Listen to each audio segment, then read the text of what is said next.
So hi, I'm Kelly, and I just came back to Australia in February and to start work in Nick Hayward's oncogenomics group.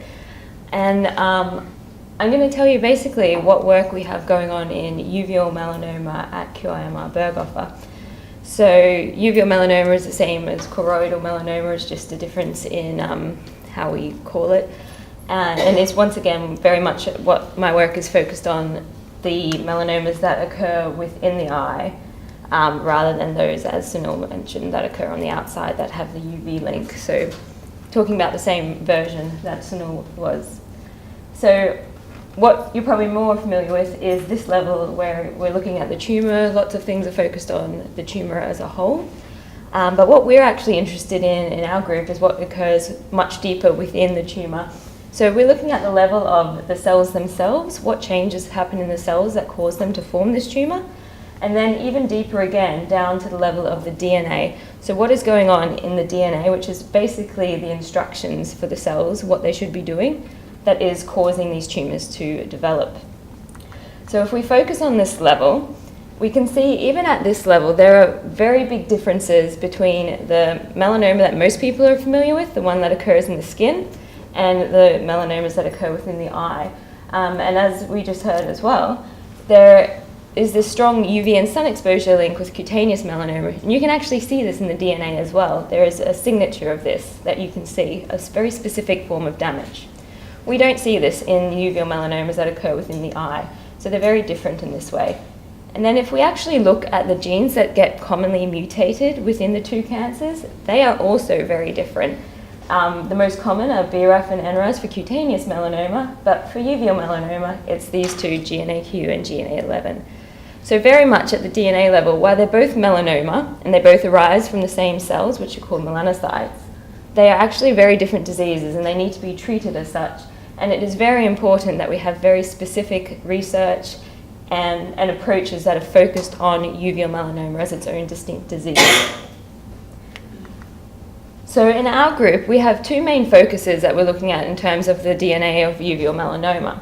The first one is looking at mutations that occur within the tumour. And so these are mutations that are specific to the tumour and that you won't find in any other cells in your body. And the other ones we're looking at are those mutations which might be present in all of the cells in your body and could potentially be passed down from parents to their children that get inherited, that may actually increase your risks of developing uveal melanoma. So we're going to start with the first bit, which is genes that are commonly mutated within the tumours themselves. And this is the main focus of my work within the group.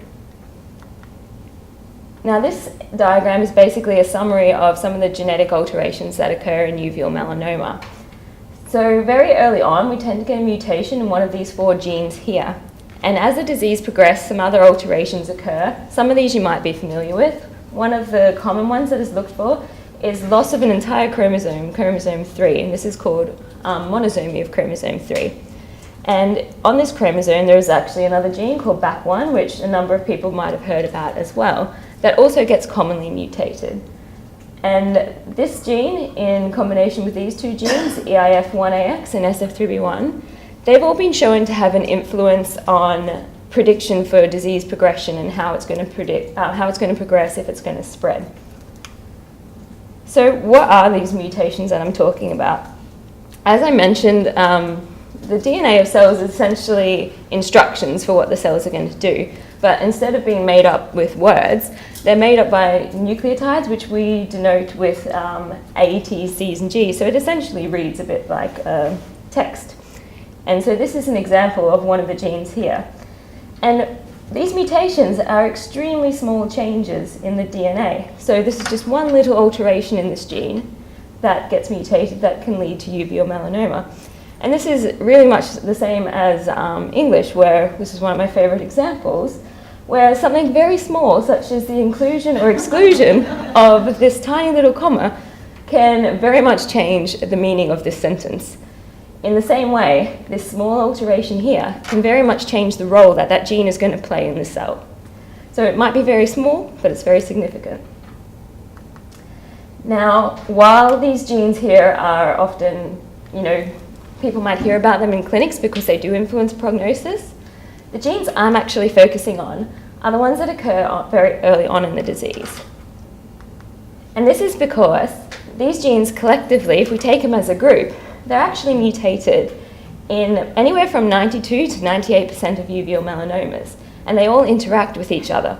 So if we can understand what these genes are doing in the disease, and better yet, if we can find a way to target these genes and what they're doing, we have the ability to impact quite nearly all uveal melanoma cases, because nearly all of them possess alterations in these genes.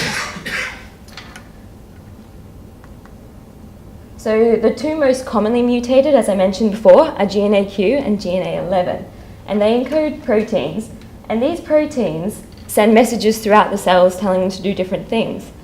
However, these two send lots of different messages in lots of different directions, and it's been very hard for us to understand which of these messages that are getting changed are important for causing the tumours to grow and also the survival of the tumour cells. Last year, there were two more genes that were identified to be involved in this area. So one of these is CYS-LTR2. And this actually encodes a protein that functions upstream of these two, so it actually activates those two.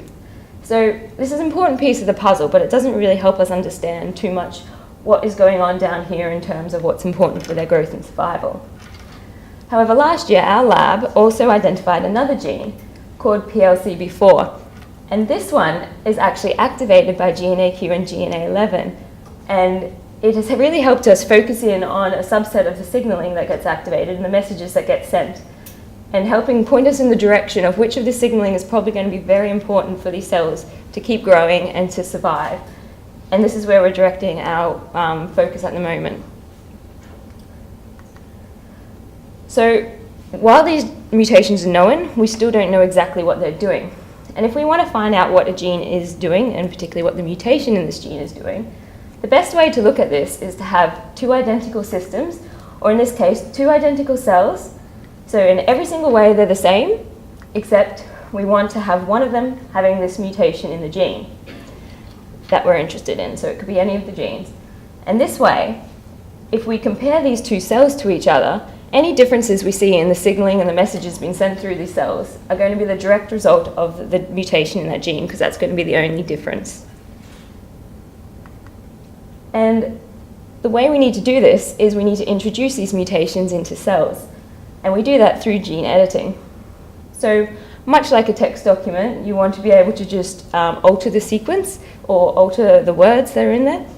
And unlike being able to use whiteout and pens or copy and pasting in Word, we have to do this through a different system. And something you might have heard about in the media has been around a bit lately called CRISPR.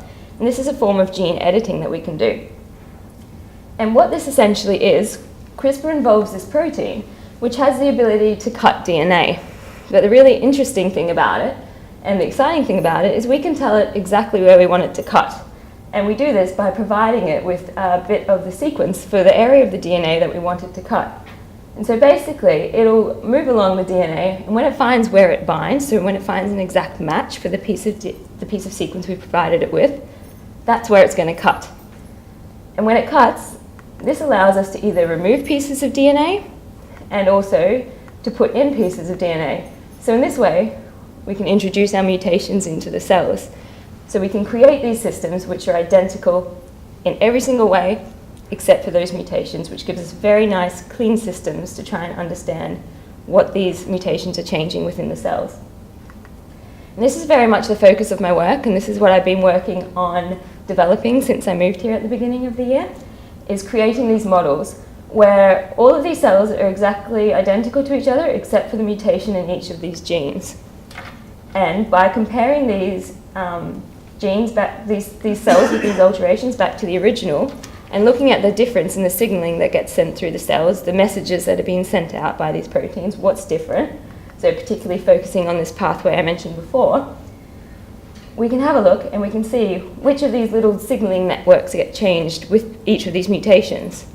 And then by looking at all of these together, we can see which of these overlap between each of these mutations, because we know they all function together to activate the same important pathways, we just don't know what they are yet. So by overlapping these, we can find those that are going to be really important And that's where we can go in and we can block those signals, we can block those messages with inhibitors and drugs. So basically, we can inhibit those, as I said, and we look for the ones that are going to cause the cells to die, essentially. So these are the changes those genes are causing that are really important for the disease. And this is how we're going to identify things that we can follow up to see if they're going to provide potential new therapies. And that work, we have benefited greatly from generous donations of patients' tumours and DNA, which has been very valuable for those studies. For that one I was talking about, in one case, it's very important for us to sequence those samples, and that's how we identify the new mutations in PLCB4 and CYS-LTR2, which are providing important pieces of the puzzle for us to understand what exactly is going on within these cells. The other thing we do with this, which was touched on before, is that we also grow these cells in the laboratory. And we can use these cells to basically create models and do those studies I was just mentioning. But also they provide us with models that we can use to test anything we think might provide a new treatment. So the first place we always test them is on cells. So the more we have, the greater range we can test to get a greater idea of, the broad spectrum of the tumours, how many are going to respond, what percentage. Is it going to be based on what mutations they have? So the more we have, the better it is. So I'll move on very briefly to touch on the last bit. And this is something that's more newly started in our group. And it's looking at those mutations which might be inherited and passed down, so mutations that are going to be in every cell of your body. And that could potentially be passed from your parents to your children and so on. That may increase your risk of developing uveal melanoma. So for cutaneous melanoma, it's well known that this occurs. And there have been a number of genes that have been identified that cause this.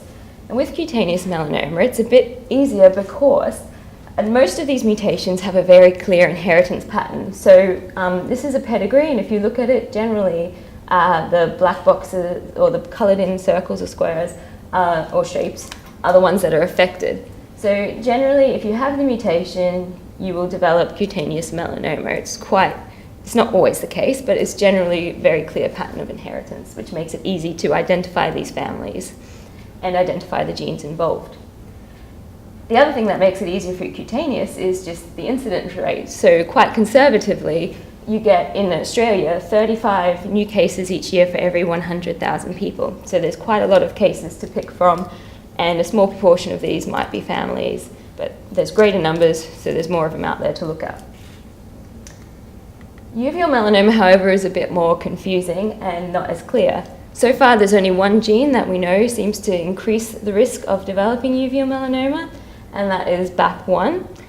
And unlike cutaneous melanoma, it's not a clear pattern. So instead of just increasing the risk of developing uveal melanoma, it seems to increase the risk of developing a number of cancers. So we have some patients in this family who have uveal melanoma, some who've had mesothelioma, meningioma, and cutaneous melanoma and lung cancer. So it seems to not be quite the clear pattern. It's not a case that if you get this mutation, you will get cutaneous melanoma.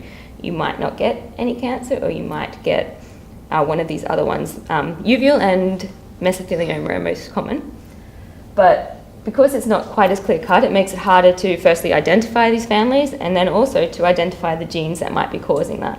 And this is something that we are working on in the lab, and one of our students, Sebastian, who's here, is working on one aspect of this in particular. And the other thing that makes it harder is we have fewer cases to deal with initially anyway. At best estimate in Australia, there is one case for every 100,000 people each year for uveal melanoma. So for every uveal melanoma case, and that's best estimate, there are 35 skin melanoma cases. So there's this big difference in the number of cases we get, which makes the samples that we get all the more precious and important. So through a massive effort of the research nurses in our groups, very cooperative and involved patients, and the people at the Terrace Eye Centre and a number of other centres, we have been able to collect information and DNA for over 400 uveal melanoma patients, and for a lot of these we have information on their families, and for some of them even DNA from family members. And this is a really valuable resource for us to really delve into this and try and see if we can figure out what might increase your risk of developing uveal melanoma, which is something we were looking at. And this is important to look into and identify, because it will provide us with more information that we can hopefully feed back and be able to help with the diagnosis and also monitoring. So if we can identify those individuals or families who might be at greater risk, we know that really they need to be monitored more closely to see if they are developing tumours. Over many cancer types, it's probably going to be likely, but we'll see. And it also is just going to improve our understanding of the disease and what causes it, what genes are involved, which feeds back to that original study of understanding which genes are involved, what they're doing, so that we can figure out how to stop them doing what they're doing that is causing the cancers. And that's what leads to new treatments. So that's where I'm going to leave it today. I'm going to hand over to Jane, and this is just, I thought I'd put some faces to the group. So this is one of the most recent photos. It's not everyone, but from our research group who are involved in numerous ways in this project and other projects. We also do skin melanoma and some other things, other rare subtypes. So I'm going to hand over to Jane, who is one of the people who's been making massive effort over the years for collecting all of these samples and collating all the information. And she's just going to tell you a bit about all of that. We are so privileged and fortunate to have such generous members of our melanoma community to agree to answering the questions and filling out some paperwork and donating samples. And, you know, I am in awe of patients' generosity, and, you know, I think I've got the best job in the world, really, because not only do I feel that people are very positive about assisting. Very rarely do people say no, they don't wish to help. It's a really unusual thing. But I also work with magnificent teams, both at the Terrace Eye Centre and at QIMR. I work with people who volunteer so much of their own personal time because of their passion for wanting to help people who have melanoma. And I think I'm really lucky. And I've had this for the last nearly 30 years that I've worked in melanoma research. I think I've had a pretty dream career, really. And the other great thing that's happened in that 30 years, for many years in cutaneous melanoma, there was nothing in the armoury to fight melanoma once it metastasised. And now in the last 5 years, I talk to people and I hear the passion that melanoma patients and their families have for the fact that there is now something in the armoury to fight metastatic cutaneous melanoma. And I think that everybody in this room wants the same passion and the same excitement and thrill for something to fight uveal melanoma if things don't go so well. So I think we can all fight on together. All I do, it's pretty simple. I just invite people to help, and people are very generous, and they do help. And there's not much. The main thing, the most important thing with our work at QIMR is tissue, and tissue is our issue. And so when people donate a sample of saliva or a sample of blood, or a sample of tissue, if that's the way it goes. It's treated with great care, and it's really valued. And I try and make participation in our research as simple as possible. I try and not have too much of an invasion of your life. Some very simple questionnaires, and inviting family members to participate. People's lives are very different. Not everybody can have their family participate. It just doesn't work that way. But, you know, however much involvement, whatever works with your family is the best. But I bought some pieces of paper if someone was interested, just a really bit of a general thing in a reply paid envelope back to me. So I'll leave them on the back table if you want to pick one up and take it home and have a look. It doesn't have any information about the study, but you're not signing anything, so you're just sending back a piece of paper, and either Maddie Harley or I will give you a call and follow up. So I think that's about it. Thank you.